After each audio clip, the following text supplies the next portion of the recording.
We're live, everybody. It's me, the Job Father, and I am here today with a Career Files Unfeathered Community presentation. I don't have my co-host Netta; she's at work right now, but I do have a special guest. I have my college colleague and great friend Meshach. Meshach, why don't you go ahead before we get started? Give your own brief intro and let the people know who you are. Yeah, my name is Meshach. I'm a marketing professional. I've been in marketing for about 12, going on 13 years at this point. I've done everything from retail to B2B to B2C across the entire gambit, so to speak. And currently, I'm the head of growth at Spectre Ops. Okay, and tell me a little bit about Spectre Ops. So Spectre Ops is a cybersecurity company. So think about cybersecurity in a number of different ways, right? There's a number of different types of cybersecurity. There's backup solutions, there's defense, and there's attack path management. So we play in attack path management. So we have both red teaming, which finds in weak spots in your cybersecurity infrastructure, and then there's identity management, attack path management, which we also offer, which is like defensible, which kind of limits the attack impact on your cybersecurity infrastructure.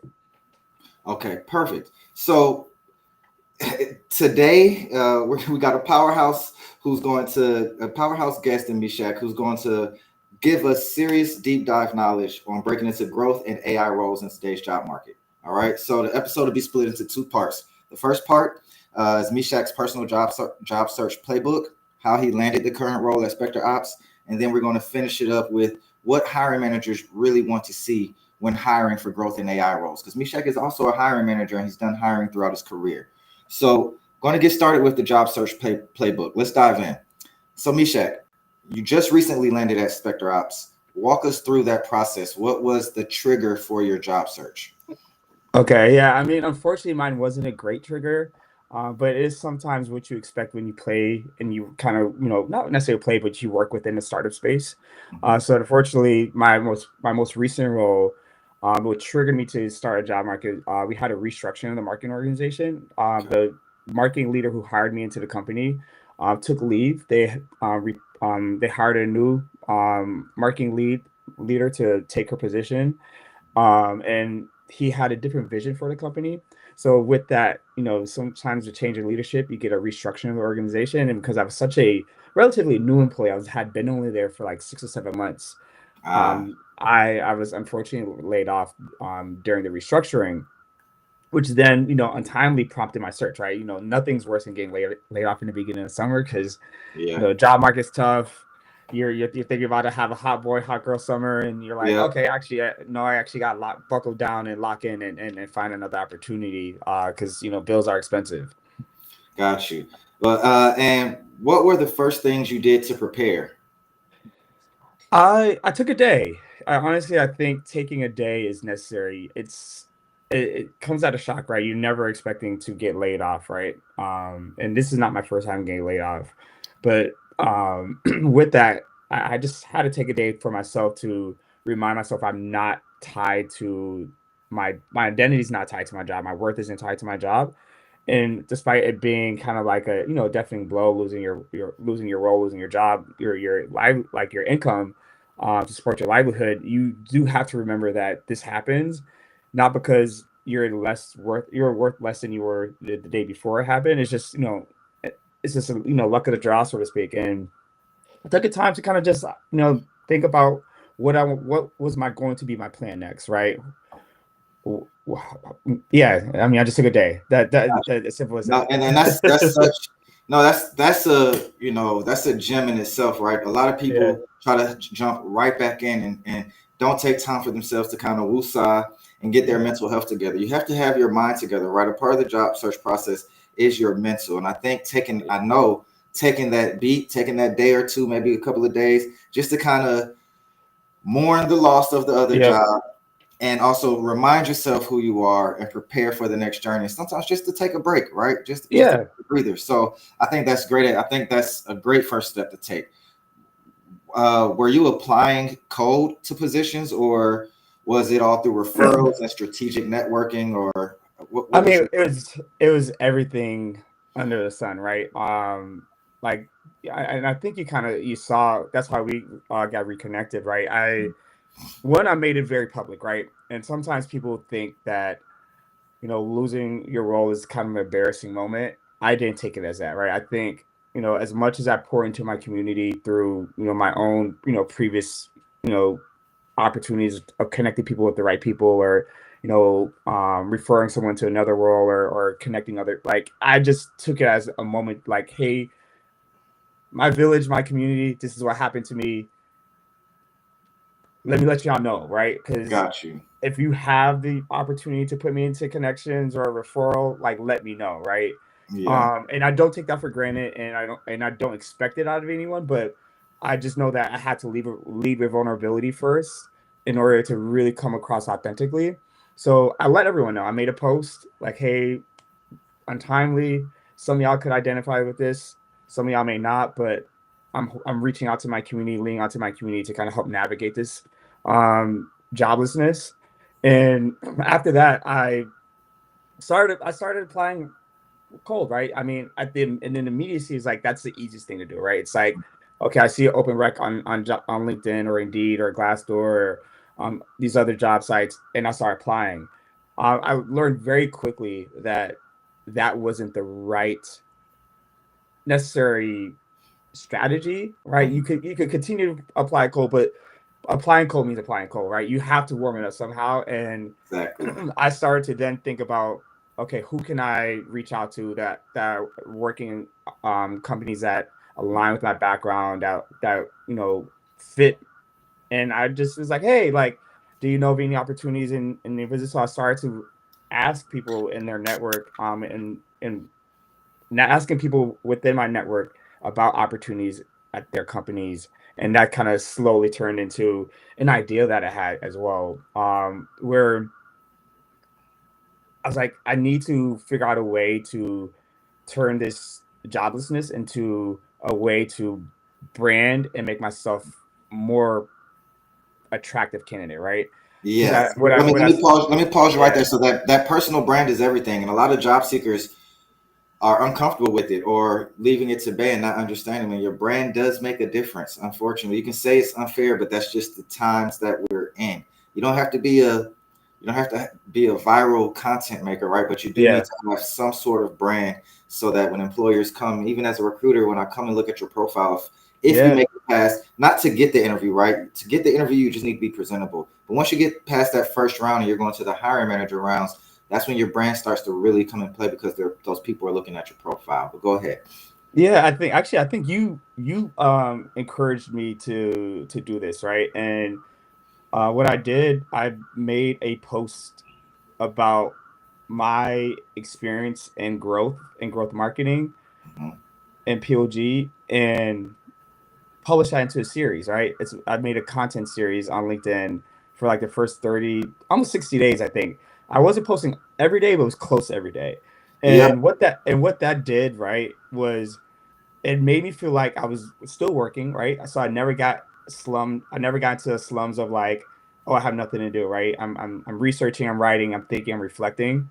Hmm. Two, it kept me sharp, right? Because through research, through writing, you're learning and developing skills, right? You're perfecting and honing the ones that you have, and then through your research, you're acquiring new ones through the exposure of new material and new opportunities, whether that is engaging or exchanging comments on LinkedIn with other individuals who are looking for work, or hiring managers, and or like new technology, right? Like I started to really kind of think about my content series as a up leveling, right? And it's like, Yes. how do I reflect about my experience, apply it to the situation I'm in now, and then showcase my skills, where if someone posted on fell upon my LinkedIn, oh, he's an expert. He knows what he's talking about. Exactly. And for those of you who are my clients as the job father, that's what we call establishing yourself as a thought leader, right? That's the second phase in the Yeah. job father process.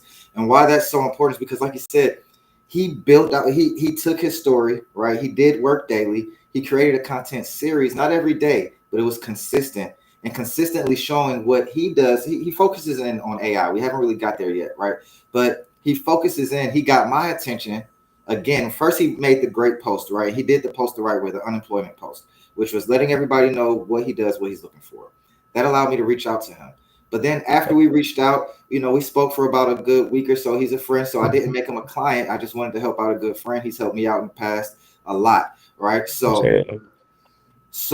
the point is, he took it and ran with it. I turned around, and a week and a half later, he had content up, things up about how to use different AI tools, and that brand was attractive. And clearly, it was attractive to hiring managers and employers because he landed this job at Spectre Ops. So I just want to pause and he said some really powerful gems there. So I hope if you didn't hear it, rewind, go back and listen again.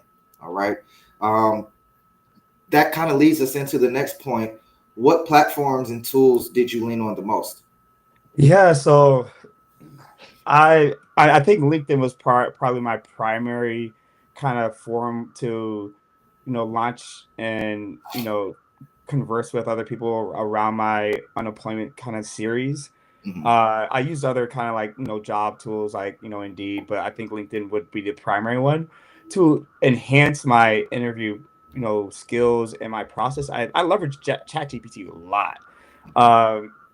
So I don't know if this is like the normal, but through the 90 days of unemployment I had, I interviewed with almost 35 companies, right? And I documented every single one of them. And I had a spreadsheet. I started off with like an Apple Notes, but then I had a spreadsheet where I would track the rounds, I would track the people I spoke with, I would track the dates and stuff. Because at some point I had maybe 3 or 4 interviews a day.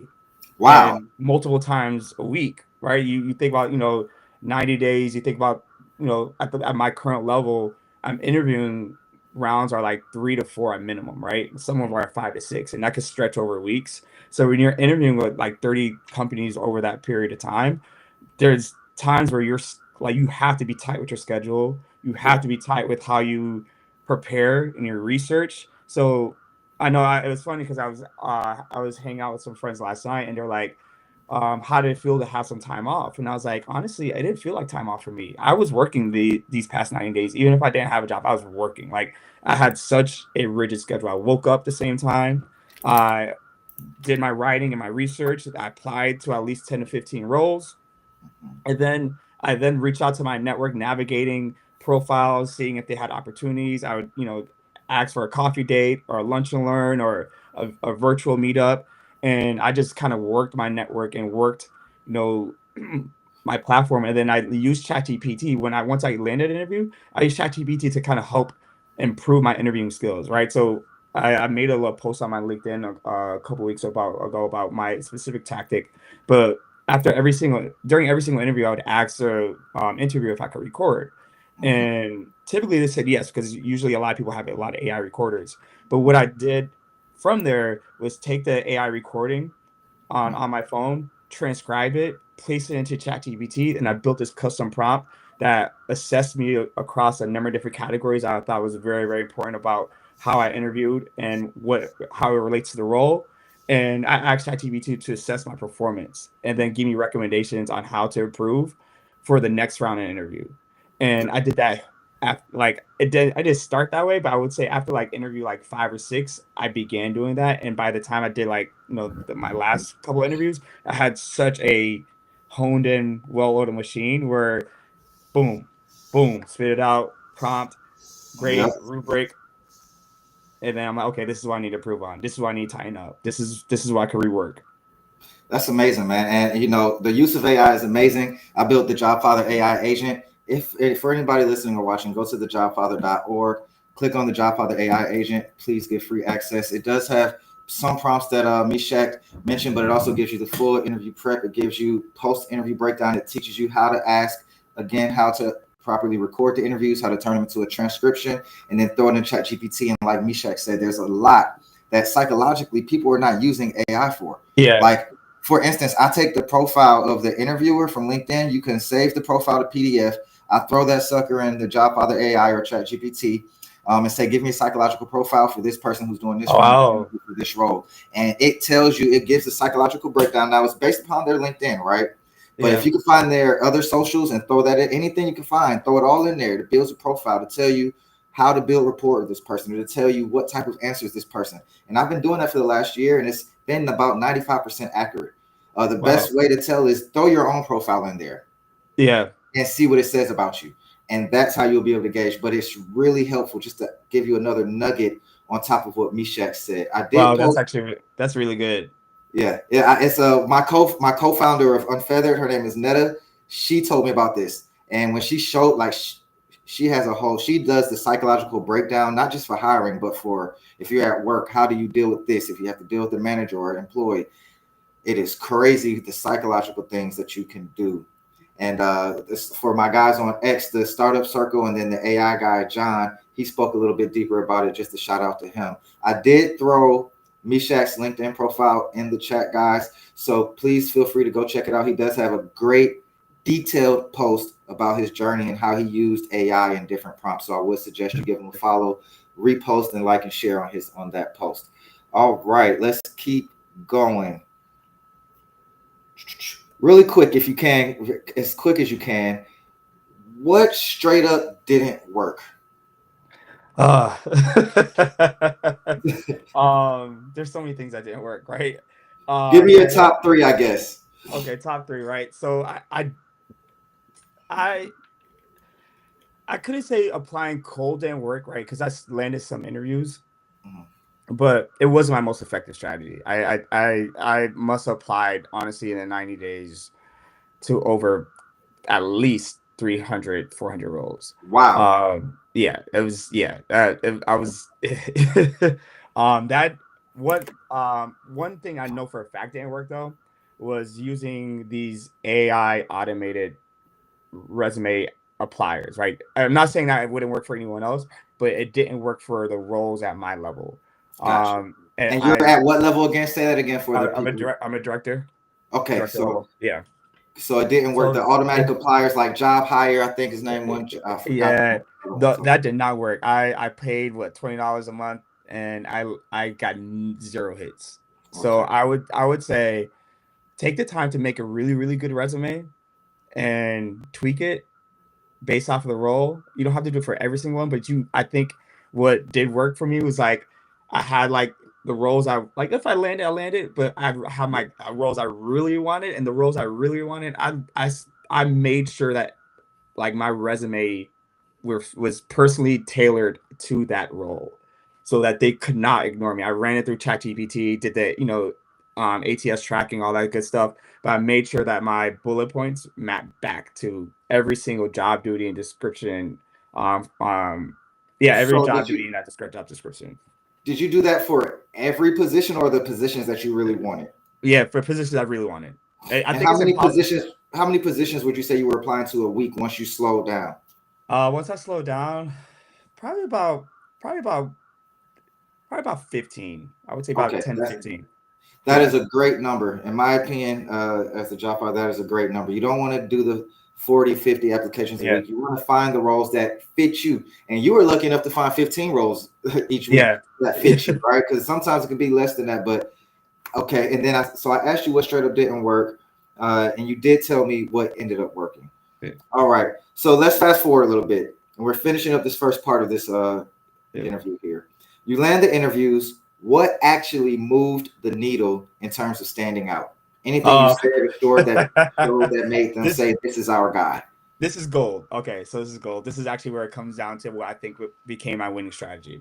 Okay. Because I ultimately landed with 3 offers at the end of my my job search, and it didn't happen until I started doing this. So I knew early on that people like case studies, and I did them, and some roles didn't land with them. But what I realized is that people like seeing case studies because they like to see how you build, how you think, your logic, and all those things. It doesn't have to be 100% accurate because you're an outsider, right? You don't know the company as well as an employee. So I was like, okay, let me be proactive with this.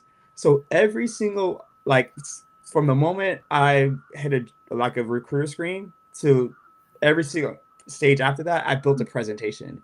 And it was like a living, breathing document based off of what the previous person said. And what I did was, through the interview, uncover what the biggest pain points of the role would be. And then I built a presentation, case study, whatever you want to call it. It was a PowerPoint.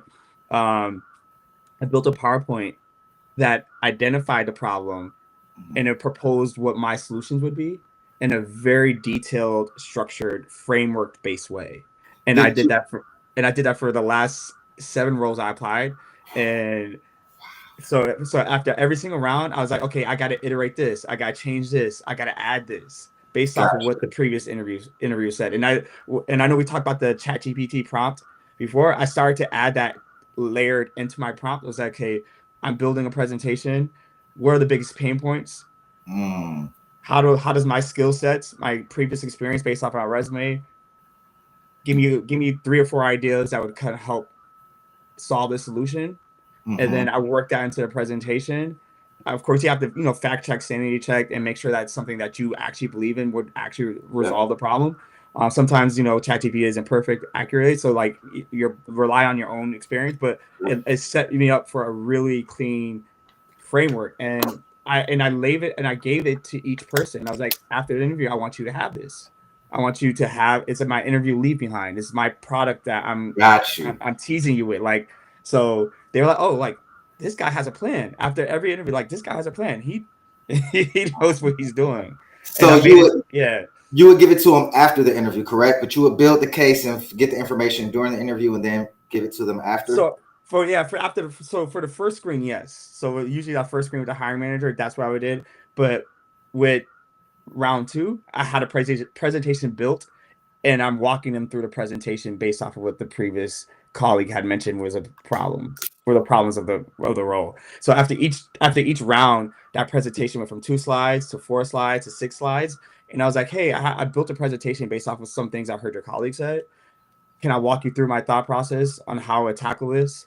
And then at the end, I was like, would you like this presentation? 9 out of 10 times, they're like, yeah, could you send this to me? This is really good. So you took control of the interview, it sounds like. Yeah, absolutely. And that's what a lot of people are afraid of. And it sounds like you walked that perfectly fine line to do so. Listen, guys, a lot of companies, especially smaller companies, do not have interview training. A lot of people just don't do it. And a lot of people don't know how to interview. So what Meshack did was he created his own structure. He created his own path of power and path to power. And he led with grace, right? Yep. So please, if you don't take anything else from us, take that. That was a gem. And I'm going to start doing that as well. I'm going to start teaching my clients to do that as well, because that is amazing. Any last words on just your job seeking process before we move on to your hiring manager role? I would say, just be confident in your ability to solve the problem at hand, right? And I think that's what, like, when you get hired into a role, they have some sort of problem that they're trying to solve that either was being filled but is no longer, or they don't have the skill sets within the company to do so. So if they're if you get recruited into an interview, trust your ability that you're supposed to be there. Gotcha. And then really think of yourself as a problem solver, and how can I immediately add value throughout this interview process so that they can't forget me. Got you. Perfect. All right, guys, you heard it. So that's the job seeker side, right? Yeah. All right. So now let's flip the script. You've been on the other side, hiring and building teams, right? And are you currently hiring where you're at now at Spectre Ops? Yes, I do have some roles coming down the pipeline. They haven't published just yet, but in a couple weeks, on my team specifically, there'll be a few roles open. All right. So with that being said, when you're hiring for those growth or AI driven roles, what are you truly looking for when you scan a resume or portfolio?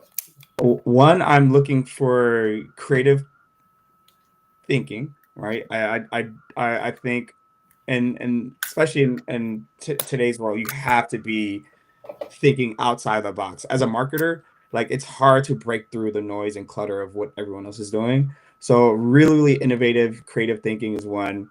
The growing of responsibilities and skills, and the ability to deploy technology as your career progresses is something I also think is important, because I don't want to, like, I want to hire a star, right? And stars are usually made by something internal of that individual that makes them want to be better, that makes them want to adapt and adopt new skills. And I think that's very, very key to really getting growth right. You want to see someone not only like think outside the box, but increase the responsibility. Even if the role isn't necessarily increasing in title, you want to see that, hey, like at this previous role, I managed $10 million budget. In my next role, I managed a $25 million budget, but also deployed XYZ technologies. I managed this. I had a cross-functional engagement with this. Like it's just expanding. Yeah, it's just expansion of the skills throughout the years. So listen, guys, and remember, he's speaking from the hiring manager point of view. You have to make it past the recruiter first, right? So think about, I always teach, the offer table. You have to have somebody from the recruiter side, the hiring manager side, and the colleague side. But as the hiring manager, he's saying what he's looking for as he's looking through your resume is career progression and growth, right? He also mentioned not just progression in title, but progression in your achievements and metrics. So that's why having quantifiable metrics and measurements in your experience section, don't just say I improved this AI process. Say, hey, I built this AI agent which improved this process efficiency which cut down issues by 30%, or so forth and so forth. Use quantifiable metrics. All right, and what hard skills are non-negotiable in AI-driven growth roles today? Yeah, you have to understand how to leverage and interpret and analyze data. I like, you don't have to be a numbers genius or guru. You don't have to do, you don't have to know calculus, but you really have to understand how to leverage dashboards, interpret the numbers to make insightful business decisions. That's something that is automatic. Two, I think having the ability to understand the mechanics of code and development, I think is key. Like, I'm not a coder myself. Like, I know database code, I know a little bit of Python, but I'm no one's developer, right? And I'm not trying to pretend to be one. But what I think helps with AI driven roles and growth roles is understanding the LOE that it takes to develop certain sort of products, certain user experiences, certain, business decisions. And because that makes you a better cross-functional partner, right? Because in growth, and especially, growth driven roles or AI driven roles, it's a super cross-functional role, and you have to understand what it takes to interact and work with your colleagues to build out solutions for the business. And you don't, and then that helps you prioritize, right? That helps you build a roadmap with them. That helps you be a better stakeholder and cross-functional partner, having that ability to kind of understand what it takes and the mechanics behind developing solutions. Perfect. What are some green flags you see in candidates that get you excited? Enthusiasm. Okay. I think, you don't necessarily want to have to work forever, right? Nobody wants to work forever. But I do think enthusiasm meets with, I'm going to be the best I can today, right? Even if that's 50%, 150%, 200%, you just want to show up the best you can, and you want to do it authentically, right? And I think that's also key too. It's like, if you have enthusiasm, you're authentic, and you're curious, those are like the like, you can't teach those. That just has to be in you, and that will get you so far. And at least with me, like we could teach you hard skills. We could teach you how to write code. We could teach you how to build frameworks, and we could teach you how to speak to engineers and all those things. But we can't teach enthusiasm. We can't teach you how to be curious, and we can't teach you how to be authentic. And I think those three, like, intrinsic qualities take you so far in the workplace. Got you. On the flip side, what are some red flags that are instant disqualifiers? The opposite of what I just said. No. Yes, but to make it more succinct and really kind of make it tangible, I think the red flags really are about individuals who, like, just are one, inauthentic. And I know I was gonna say that like, you want to be able to have trust in your fellow colleague, your employee, the people who report to, the people you report to. You want to be able to believe what they say when they say it. So I think that is very, very key. Let me pause you there. There. what are some red flags that you can pick up in an interview in that 35 to 45 minutes that you're speaking to somebody? Because anybody can come across, I can put on that representative and come across this authentic and honest. What are some key, like maybe some red flags that you've seen in interviews that immediately disqualified them for you? Yeah, I mean, the inability to speak to your experience and how it maps back to the role and what you're trying to what we're trying to solve for, right? Like you, no one knows your own experience better than you, and if you can't speak to it, like I'm not gonna believe you anything else you have to say in a conversation, in an interview. I agree 100%, man. It's like when people, that's sometimes you can tell people trying to fake it till they make it, right? If you can't actively walk yourself through your stories, and guys, we can tell when you're trying to make up a story out of thin air, by the way. We know there's a difference between somebody who actually does the role and somebody who's trying to do the role. And unfortunately, it's hard to explain for me and for me to put in words.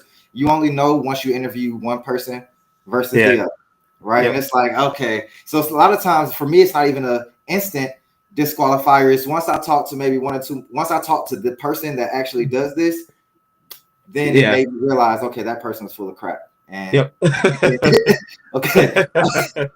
All right. Has the rise of AI changed what you prioritize when hiring for growth? Yeah.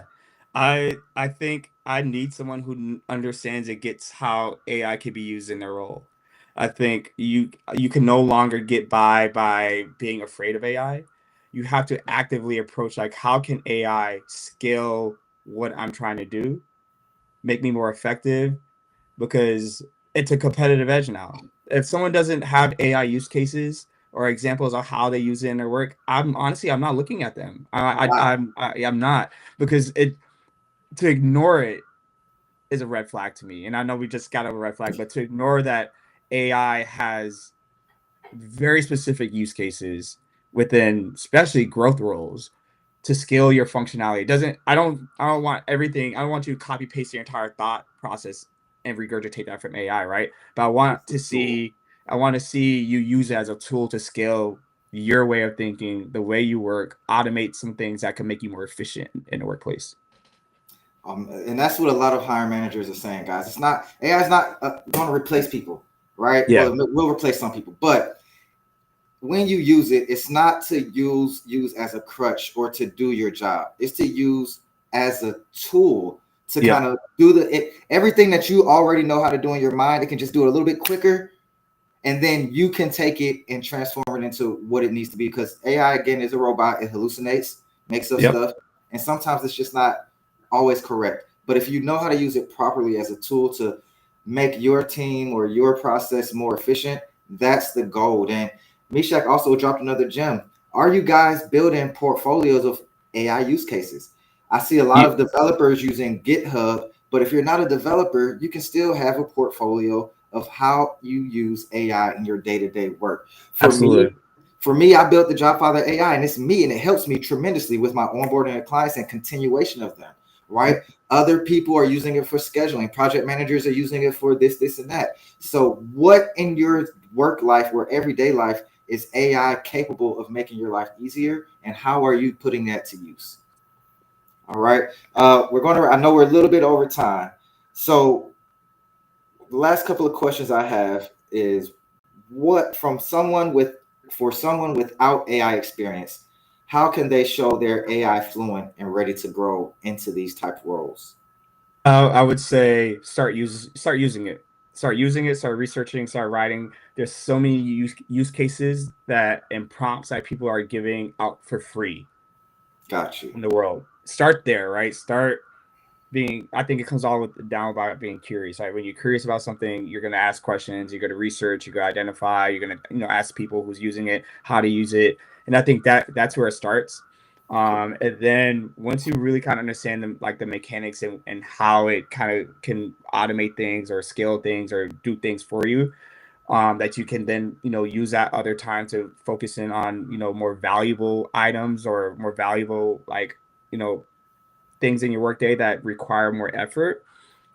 You'll start to see opportunities to plug AI in ways that you didn't think before. Like I started using AI just to help me edit my papers or my emails or white paper I'm writing. Now I use it to scale and automate my frameworks. I use it to assess uh, data and analyze it. I use it for a lot of different things that make me so much more efficient. I'm Shaq in 2025 using AI is like 3 Shaqs in Gotcha. 2019 not using AI. So you figure out ways to plug it and automate it, and then it just makes you so much more effective. Perfect. And wrapping it up, let's get tactical. What are the top 3 pieces of advice for anyone job hunting right now in growth, product, or AI roles? I would say the job market is really, really tough right now. Leverage your network. Okay. And I really mean that's how I landed the role I'm in currently.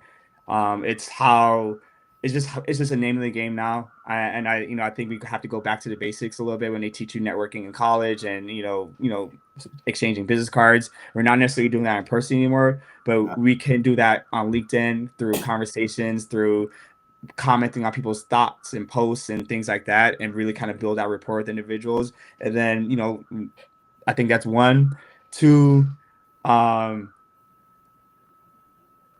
level, not just because you have to, because you want to just continue to be competitive, right? Learn a new platform, learn a new framework, learn a new technology. Always learn, always up level, keep yourself competitive. 3 would be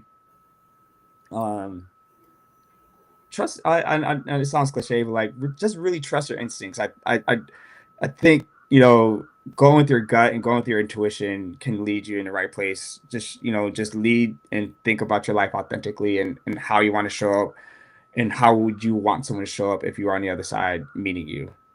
Got you. All right. Well, listen, this was amazing. All right, you shared the kind of inside info people don't usually get unless they work in the room, right? So if you're listening and applying to growth and/or AI roles, rewind this episode and take notes because what worked for Meshach and what he's looking for as a hiring leader is your cheat code, right? So Meshach, where can people find you and connect? Yeah, so I'm primarily on LinkedIn, Instagram, Meshach Cicero on LinkedIn. I post often. I'm there pretty often, just exchanging ideas with other thought leaders and players in the space. Instagram, it's a bit more casual, but feel free to connect with me there as well. That's Shaq Attack, SHACH _ attack ATTACK. That's what my mom used to call me when I was young. So it's just my Instagram name. Listen, Meshach is also a world-class chef, guys. Yeah. He's also a world-class chef. But listen, I greatly appreciate you taking the time, man. Guys, if you don't know, networking is everything. Meshach and I went to school together in the same city in DC. He went to GW, George Washington University, and I went to Georgetown. He's a member of Alpha Phi Alpha, and I'm a member of Kappa Alpha Psi. But one thing we're both Black men who came up in a hard world and who are doing great things. And we've kept this network going, and our network is steadily expanding. So if this episode helped you, share it with someone else grinding through the job search. Subscribe to more unfiltered conversations like this, and we'll catch you next time. Awesome. Thank you for having me.